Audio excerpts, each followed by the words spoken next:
Welcome to BPS Live. I'm Steve Ronan, and I'm happy to have you here tonight with us for the Bro Show. So tonight we're going to talk about males in plastic surgery and the types of things we do and how things are growing and how men are a little different than women. As always, I've got my co-host Brett here tonight. How are you doing, Brett? Hey, Dr. Ronan. I'm so excited. The focus is going to be on the guys, which is exciting. I think it's going to be a really cool show. And with that, we'll get started with our first segment on the Bro Show. One of the most popular procedures for men is hair transplantation or hair restoration. It's actually very common. It's definitely a growing thing within our practice and nationwide. One of the top things men can do to make themselves look younger and have more confidence is grow hair or restore hair. And so we can do that in one of a couple of ways. There are medical treatments, and then there's surgical or transplantation treatments.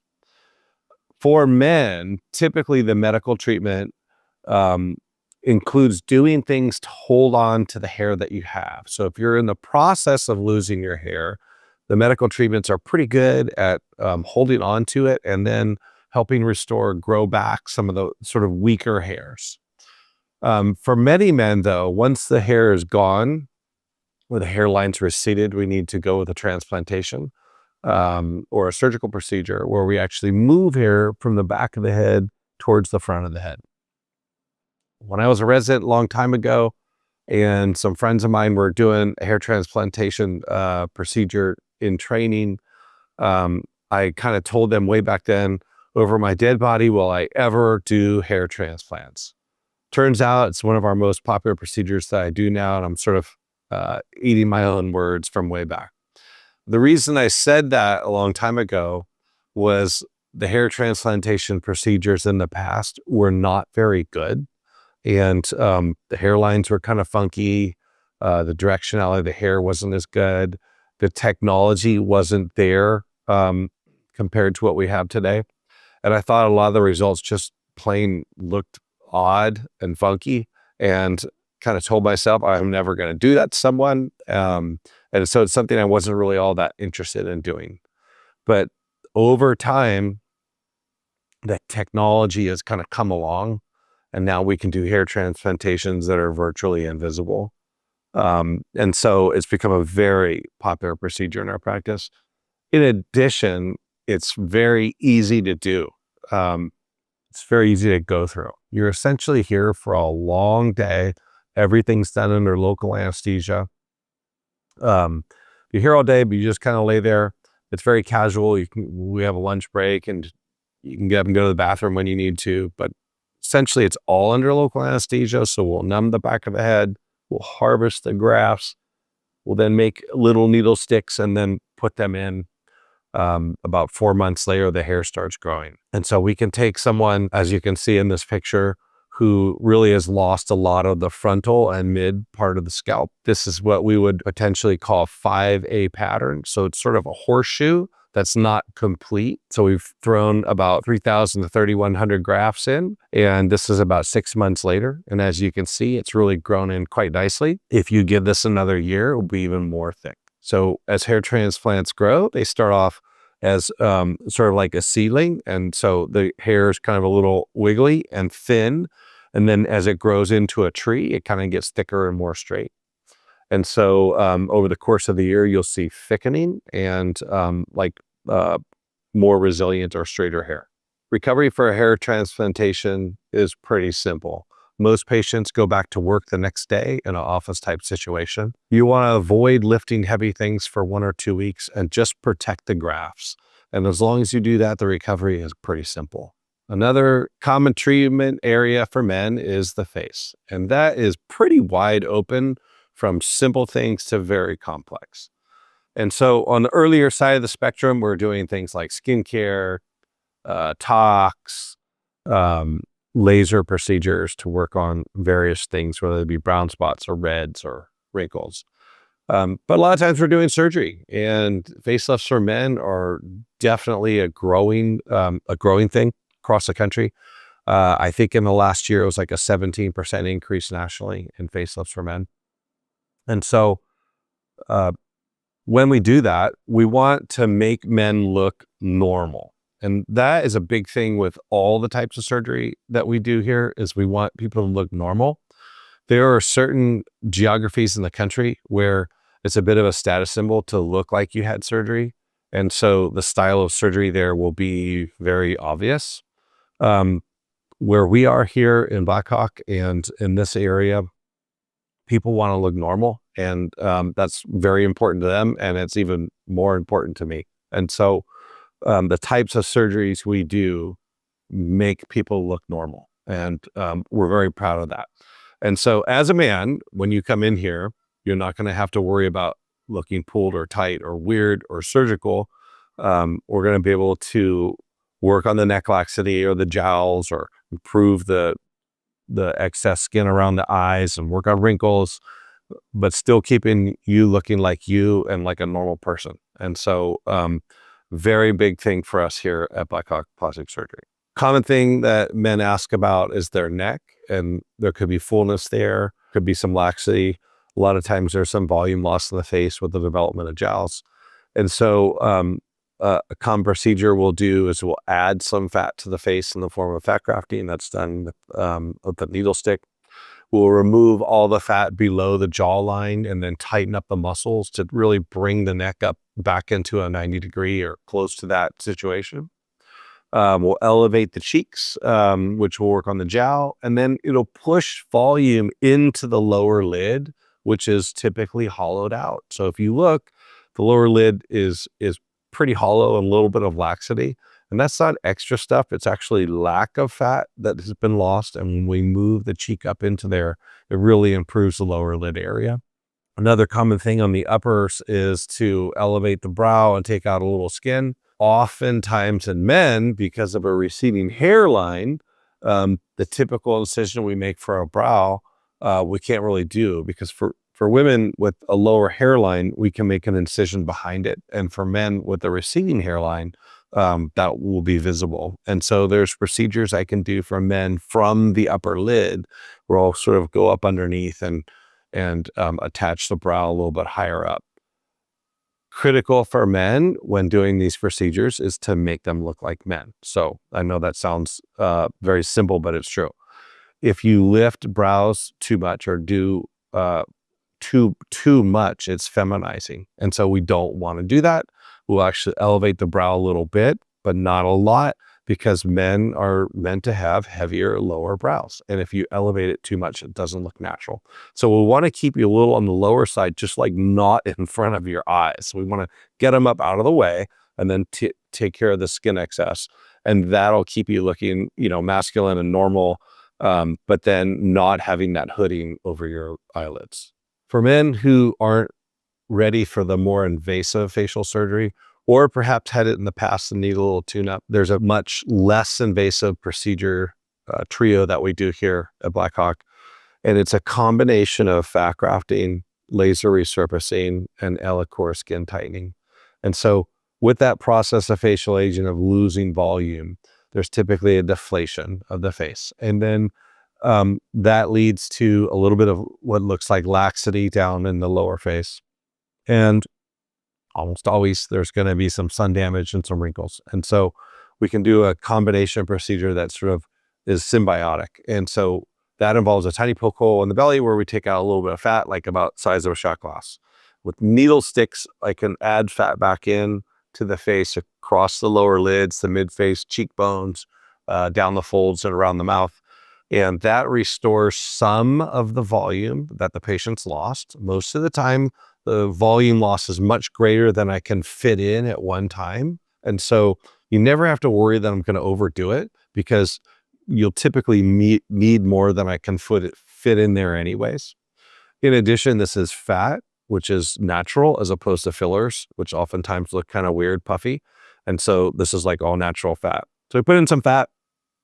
We then do laser resurfacing on the whole face, and that goes after sun damage, browns, texture, wrinkles, and lines, and sort of improves all of those things.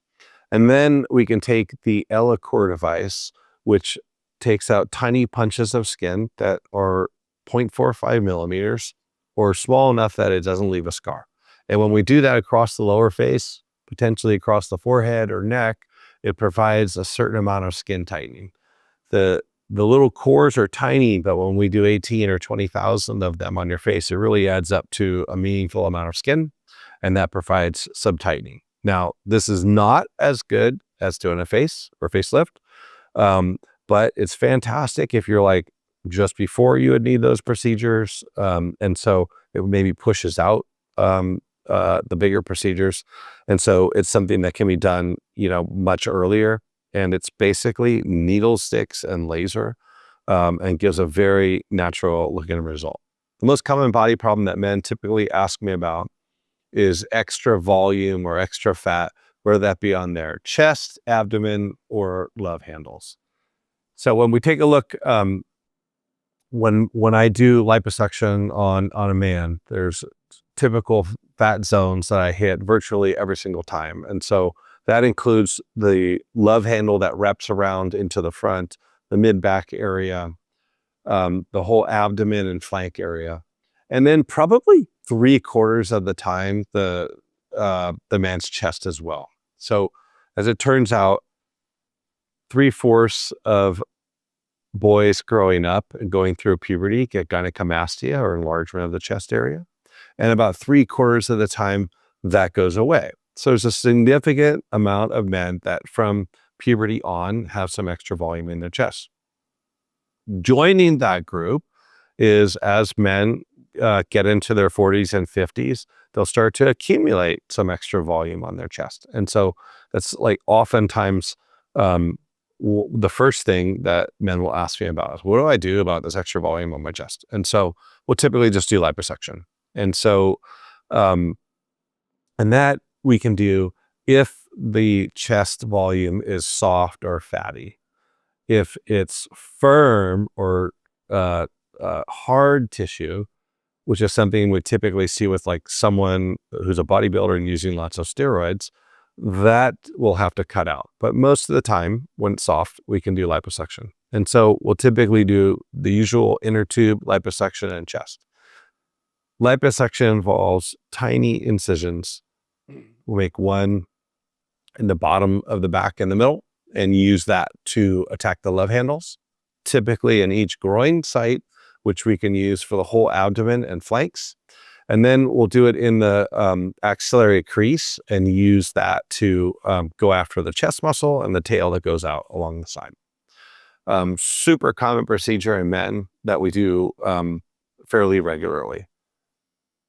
If the patient has had a significant weight gain or then loss, or they've had surgery which caused a weight loss, or the new medicines like Ozempic that's causing weight loss, there might be laxity in the abdomen skin and or wall. And so we take a look at that as well. And men are more than ever getting tummy tucks. And part of this is because of this weight loss revolution that's happening. Men are shrinking and their abdomens are getting looser. And so we'll oftentimes do a tummy tuck with the liposuction. So that'll involve an incision across the bottom of the abdomen and around the belly button.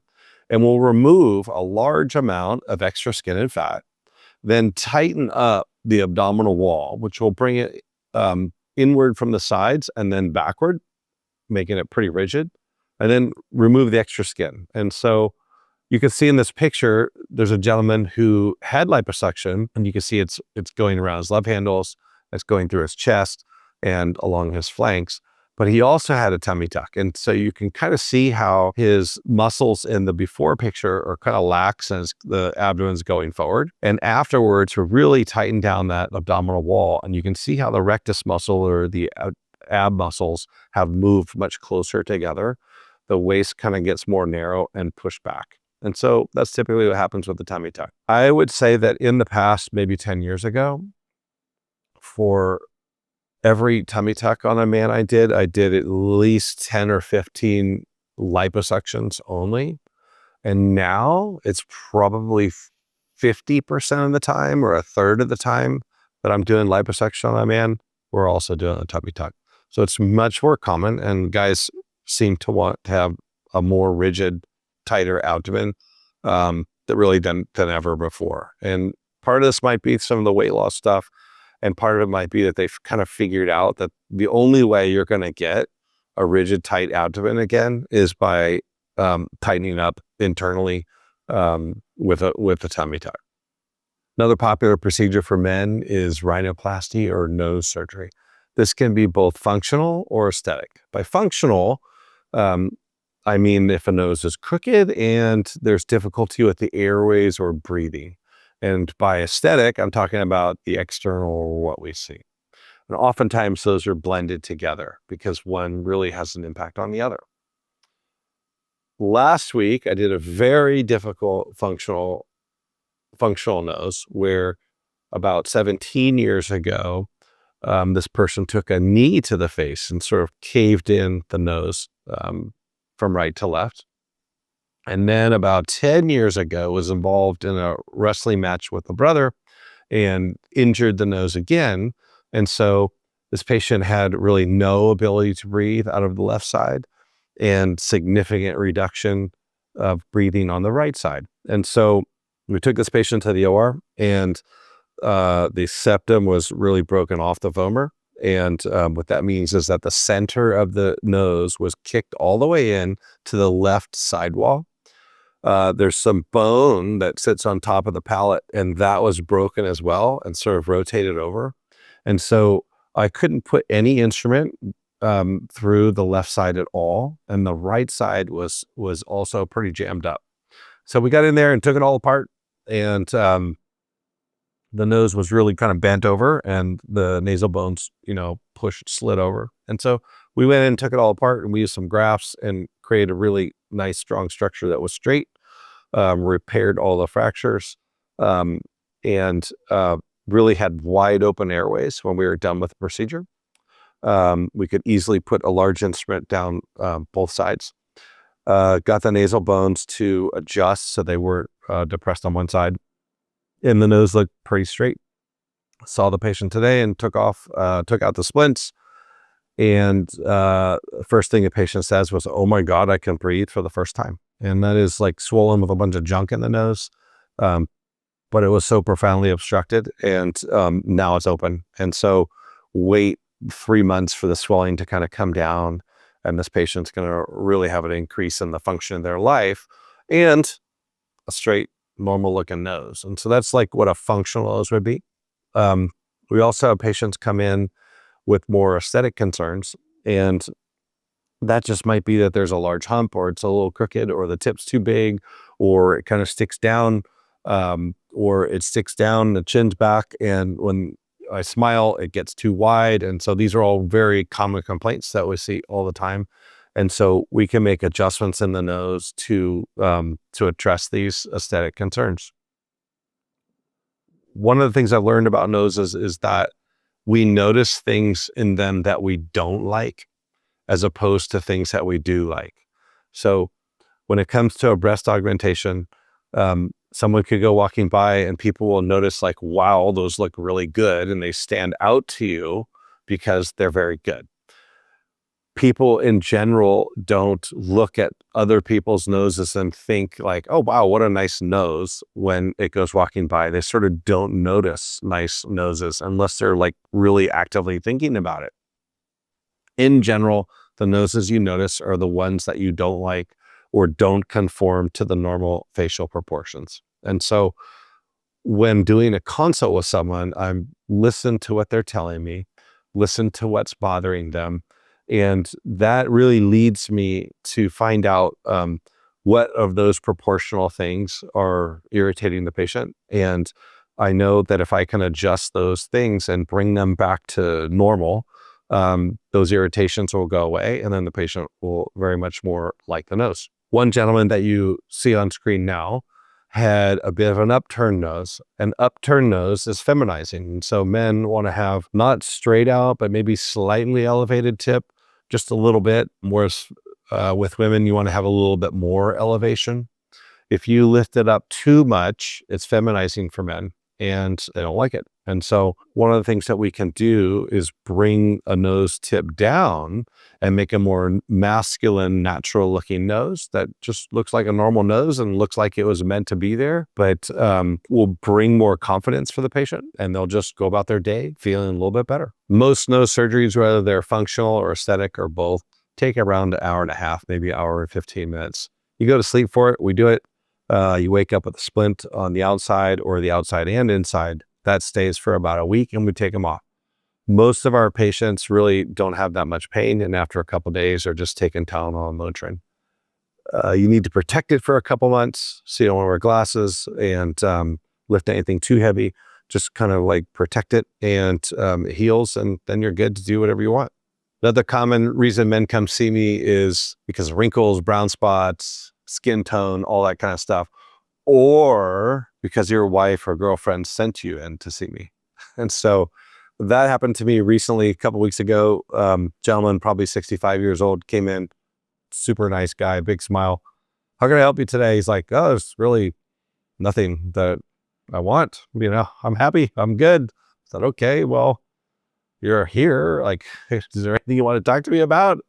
Well, not really. I'm good. So, okay, well, then, you know, why'd you make an appointment? And he says, well, my wife made the appointment for me. I said, oh, okay. You know, and I said, well, is there anything that she wanted you to do? And so a lot of guys will tell me what they want, but like through someone else. And so, of course, she had told him all the things he should work on. And so he told me all the things he wanted to work on, you know, which was some wrinkles and some brown spots and some aging and reds and texture and all the usual kind of stuff we see with sun and time. And so I talked to him for a little bit. It's like super funny, nice guy. And we kind of made a plan. I said, okay, we can do a little, we can do a medium, we can do, you know, somewhere in between. And we had talked about doing a skincare plan and a couple lasers to work on some reds, and then some other lasers to work on some browns and wrinkles. And that we would, you know, have a sort of a 6-month plan for him. And then after that, he would come in and we sort of reassess and then figure out what would be the next things that we would do. And the super nice gentleman was like super pumped and to have this plan put together for him and be able to work on it. And like clearly he wanted to like work on these things, but like most men didn't really want to admit it. So you know, his wife had sent him in. And so that is a pretty common thing that happens. I just saw him a couple of days ago in the office. He was getting a laser procedure and was pretty excited, and it's good to see him in here. And so for you guys out there, you're welcome to come in and tell me about someone else making you come in and what they want you to do. Because I'm happy to work with that. We can figure out what they might like for you, and then put together a plan and sort of knock it out. But whether it's just simple stuff like skincare or doing a little tox or different types of laser procedures, because I really have like dozens of machines here. But we can figure out a plan for you that is kind of like tiny or small or medium or larger, and take care of all of your needs. Clearly, a big thing in our industry is tox and fillers. And by tox, I mean things like Dysport, Botox, Daxify, and fillers are things like Restylane or Juvederm. So most of us have heard about these kinds of things. In general, I think all of these have been overused and misused in our industry.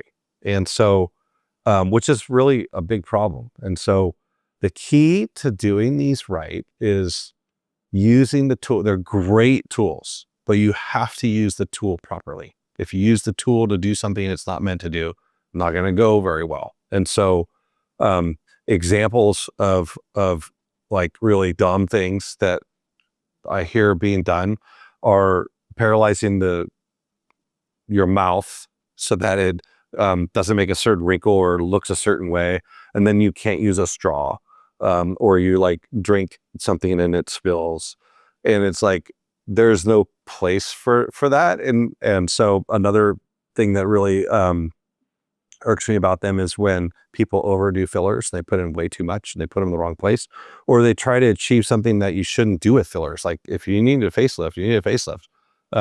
But when you have a little volume loss, filler can be great. And so you want to make sure when you're doing tox and fillers, especially, that you're using them appropriately in the way that they should be used. And then they work in a fantastic way.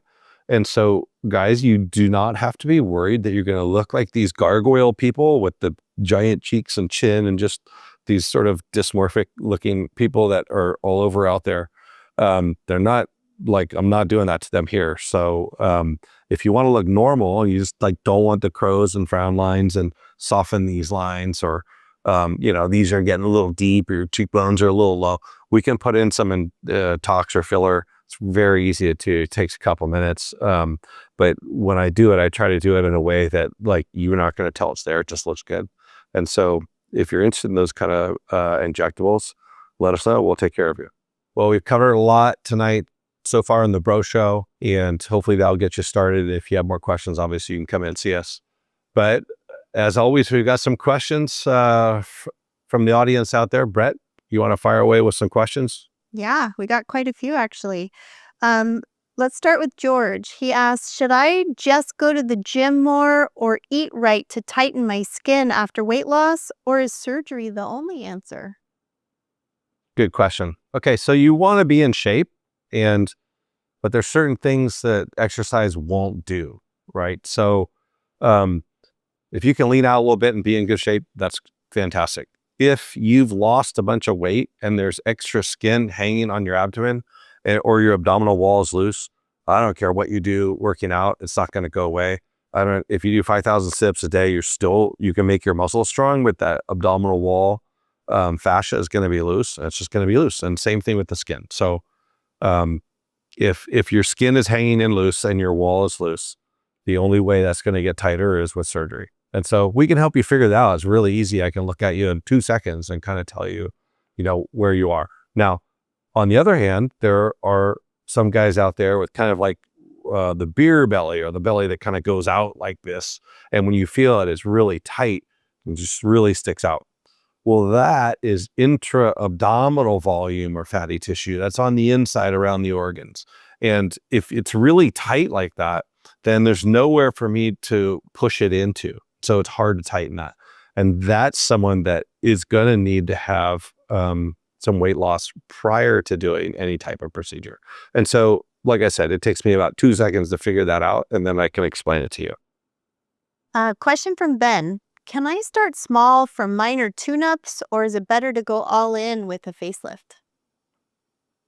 Well, Ben, it really depends. So I'm not sure how old you are, but if you're younger, we're not going to recommend a facelift. If you sort of hit a certain point of aging, from my standpoint, kind of makes sense to just like knock it out and then do the small stuff. And guys typically do better with that, because guys like to just do it and be done, right? And so it'll make sense. But there are a lot of guys that are a little nervous about coming in here, are worried about looking weird, all that kind of stuff, and they'll want to put a toe in or two and check some stuff out and feel us out. And so we might do a few small things, whether it be skincare or some tox or some laser, and then they sort of get a comfort level for how we do things here. And then at that point, jump forward. Whatever works for you is fine. And I'll be pretty straightforward and honest with you, whether I think you should do little things for a while and push off a bigger thing, or just get over with, you're ready, let's go and do a bigger thing. And you can do whatever you want, but I'll try to help guide you with that. But we can do it whatever makes you comfortable. I have a great one here from Sarah. She's cracking me up. My husband needs help badly. How do I get him in there? So that's a good question. And I kind of referenced it a little bit earlier, is that there's definitely some pressure from the significant others to sort of get the guys in here and do something. Everybody's probably been told what they should wear to dinner. or whatever. And so, so it's no different with this stuff. So there's lots of different ways you could handle it. Like some guys, you have to just like tell them, like, you're going to go in there and you're going to tell them this and you're going to do that. And a lot of guys are like, okay, fine, and they'll do that. You might want to get them a gift certificate for something small at the office, just to get them to walk in and find out, like, it's really a nice place and people are nice here, and to like meet us and gain a little confidence with something really small. And then the other is, you might bring them to an appointment for you, right? And then like ask a question for him. And so guys get here a lot of different ways, and it's not always like just calling and making an appointment, because a lot of guys are just like nervous about doing that. And so they need a little help with, either tagging along with you or in some other way. So you have to be a little bit creative sometimes. Okay. Richard says, what are the best options for looking younger without looking overdone? I think you don't really ever have to look overdone. So how about that? It doesn't matter, what we're going to do. We don't want you to look overdone. And that could be little injectables, all the way through the surgeries we do. Bottom line is, I don't want you looking overdone no matter what. So, so I would say you don't really have to worry about that. We can do, hopefully, just about whatever you need, without making it look overdone. Dan is 25. He says he's in good shape. His neck is full. How can I get a jawline? That's a great question. This reminds me of, you said, young guy in shape.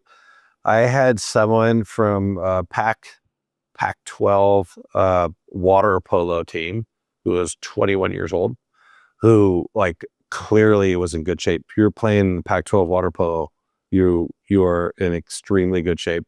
And so this gentleman's neck went from his chin down. And so, and it just was full of volume and a little bit of laxity. Clearly that's genetic, right? This guy's on the, he's a very, very good water polo player and would be in extremely good shape. So, something you're born with, for a lot of people. So we did what's called neck lift. And so behind each earlobe, we did a tiny little incision and then a small incision under the chin here in that wrinkle. We removed all the extra fat, subcutaneous fat, elevated the skin, went underneath these two muscles and got another wad of fat, and then tightened up the muscles. And so that took him from here all the way up into a 90-degree angle. When his mom brought him in, what they said was, when he's playing water polo, the helmet always falls off because the neck strap would just follow his neck right up and fall off all the time in the water. And it was really disruptive to him playing the game. And so I had told them, I said, look, you're 21 years old, college athlete, but the neck lift is the right procedure for you to make this go away. And so, we chiseled out his jawline. And when they came back, many months later in the follow-up, he had mentioned that his helmet always stayed on, and now he had a place to put it. He had a nice, strong jawline, and he was pumped. Now, at this point, he's 22 years old. A neck lift like this stays with you pretty much for life. And so his neck is always going to be a lot sharper than if we had not done it. Mike says, how good are hair transplants now? Will I look like a weirdo with plugs? So good question. We talked about it a little at the beginning, but they're very good now. They're virtually invisible. A lot of my patients, their doctors can't tell they had a hair transplant. So hair transplantation nowadays is like very, very good. The plugs are gone. We haven't done those for many years, like a long time. When I mean plugs, I mean a graph with a whole bunch of hairs in it. Now they have like 1, 2, 3 hairs at a time. And it's needle sticks. as opposed to the size of like a pencil eraser. And so those plug jobs are kind of like gone now. Although I do have patients that have, in fact, there's a gentleman I'm thinking of who had a business nearby here, and he wore a toupee all the time and never took it off. He was mortified. So he would shave his head and put on this toupee. Finally, one day, got the courage to ask me. He took it off and showed me he had plugs, and they were like not so good. And so, so he was constantly shaving that and put on his toupee. So I finally got him to show it to me, and we talked about it, and we did hair transplant, and we just like filled the area all around the plugs with normal grafts. And as the hair grew through, there was no more issue with the plugs. They were totally camouflaged by a newer style of hair transplant. So even if you have that in the past, we can probably do a good job of providing camouflage for some of the misdeeds in the past from the hair transplant industry. But today they are fantastic, and they look very, very good. Lorenzo wants to tell us that he can't breathe well. Can you fix this and make my nose work better? Sure. So can't breathe well is kind of a loaded question. If you can't breathe well because of your nose, absolutely we can fix it. If it's something deeper down, I'd send you to one of my ENT friends. But most of the time we're talking about nose and deviated septum, or other types of things in the nose that create constrictions on the airflow and limit your ability to breathe. And so at least half the time, half the noses we do for aesthetic reasons have some functional or breathing component to it. And that's typically because the septum is curved or deviated to one side, and or the internal valves are a little tight. And so we absolutely can do that, whether it's a minor thing or even a major reconstructive thing from previous trauma. We can typically get you wide open airways. And so you should have, really good breathing or good airflow after we get done with their surgery. Here's a question from Juan. How long is the downtime from the liposuction? Good question. So a little bit depends on how tough you are. So there's lots of surgeries that we do that we give restrictions, because if you do something, you could screw up the surgery. So for example, when I tighten you on a tummy tuck, you can't lift anything heavy for a while, otherwise you'll bust it open. If you go get a hair transplant and then you go start power lifting, you can be pushing the grafts out. And so we don't want you to mess up the surgery, so we give you the activity restrictions. For the most part, with liposuction, most of the time, there's little poke holes, and we put the fluid in with some numbing and take it out with some fat. The poke holes will heal no matter what, whether we sew them or not, because they're so small. And you basically get swollen and sore. The amount of swelling and bruising, totally variable. The amount of soreness, totally variable. I have guys come in who say, I played golf the next day and we're fine. And I have guys who come in a week later and say, whoa, man, I was sore last week, right? And they're a little sore.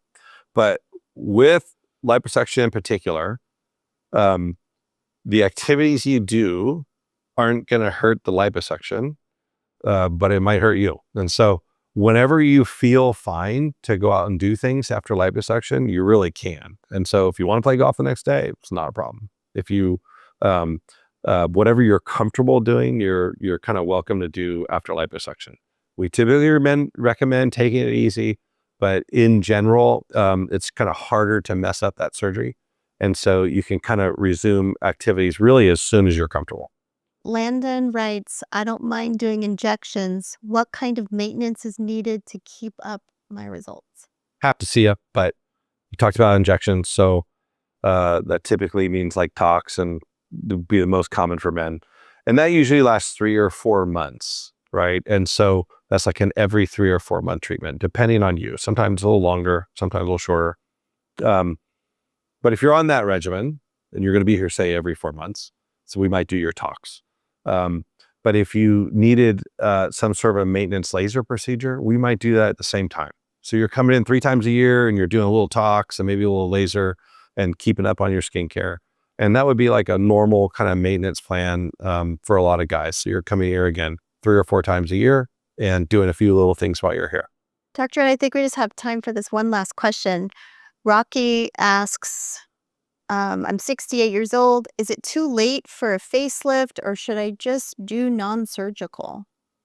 Good question. And Rocky, it's not too late at all. Not too late at all. So depends on health, right? So all the procedures we do for younger people and older people, we sort of do medical screening and make sure that it's appropriate procedure and the patient's going to be safe for the patient and they have like normal risk and not super elevated risk. So given that we go through all that and it's appropriate for the surgery, 68 is like a totally normal age for a facelift.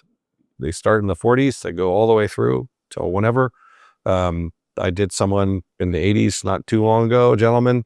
And so age isn't the issue. It's sort of like if you're healthy and it's bothering you and you want to do it, then we can go after it. And 68 is a totally normal age for a facelift.